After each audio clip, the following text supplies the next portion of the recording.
Welcome to Hyrule in 5 minutes. We're going to dive into the world of Legend of Zelda with one adventure at a time. I am Sarah, and we're going to be talking about our favorite hero. May not be all of ours, but most of ours. If you're coming here for gaming, we're going to be talking about Link and how he's evolved from a pixelated little hero to an open world champion over the past 3 decades. So let's start from the very beginning. The Legend of Zelda first debuted in 1986, and with our hero Link, who was just a simple pixelated character then, who was just trying to navigate a world, which really wasn't big in the original game. Link was a blank slate, only had a green-clad figure that you could obviously the sword and shield on, ready to take on whatever challenges Hyrule had in store. There wasn't very much, though, just a boy on a quest to save the princess, and you guessed it, Zelda of course, and defeat the evil Ganon. But even then, players were just drawn in by his courage, resourcefulness, and that iconic green tunic and hat, guys. As much as we all love the original Legend of Zelda, we need to fast forward to a couple more years, where we get Ocarina of Time in 1998.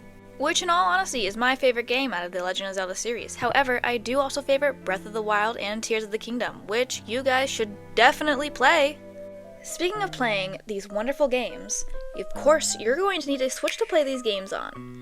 You have 3 different models to pick from Nintendo. The OLED model, the Switch model, and the Switch Lite model. 3 different prices you'll be paying from, and screen sizes vary.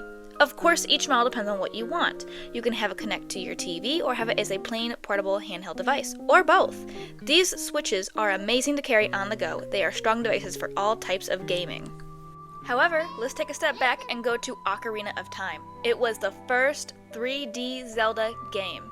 It was a game changer. It changed the gaming world.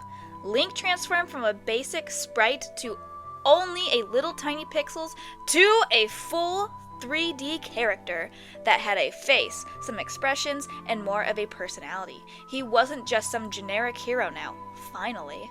He had some emotions, some relationships, and finally a sense of purpose. Saving a princess isn't only your purpose, guys. However, he was still silent, but we got to see him more as a child growing up and taking on responsibilities and just becoming the hero of time. Get it? Because the title is, Ocarina of Time. He's the hero of time. Anyway, moving on. Continuing down the line, we saw more versions of Link. Each one has a twist. In The Wind Waker, he was a young, expressive character in a beautiful world. Some would even call him Toon Link, because he had more of a cartoonish look.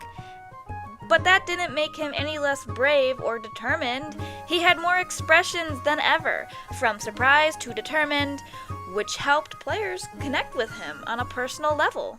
And speaking of trying to connect with your favorite gaming character, you might want to be comfy. In order to do that, you want a reliable and relaxing chair that will last, so you might want the Razer gaming chair for ultimate comfort all-day gaming. There are many different styles starting at $300. Within Twilight Princess, Link's design turns from a happy-go-lucky to a more dark demeanor. With this more realistic look, he could transform into the wolf. This Link was older and tougher, and it felt like the stakes were even higher. In Twilight Princess, the creators gave us more of a Link that was serious, and the players could see this in his strength and resilience, which reflected in his appearance. And then finally, moving down to Breath of the Wild, which was the game that redefined Link as a true open-world hero. Here we see Link waking up in a new Hyrule, one that is stripped of his memories and left to uncover his own story. Link isn't just going from dungeon to dungeon. He is now exploring a huge open world. He is climbing mountains, taming wild horses, and cooking his own food. This Link feels more like the most realistic version of this character. He's adaptable, resilient, and capable of surviving in the wilderness. They built him with more personality. Now, while Link has changed a lot, some things stay the same. He's still courageous, deeply connected to Zelda and Hyrule. He is still the character and hero we love to see coming back game after game after game. And that, guys, is the evolution of Link from 8-bit hero to the champion of Hyrule we know today. A symbol of courage and adventure. Our biggest thanks goes out to the creators of this wonderful game, Shigeru Miyamoto. For a later episode, tune in to hear about either the Call of Duty Zombies world and where the Easter eggs all line up and how to activate them on each map. Again, thanks for tuning in to Hyrule in 5 minutes. Hope you enjoy this episode.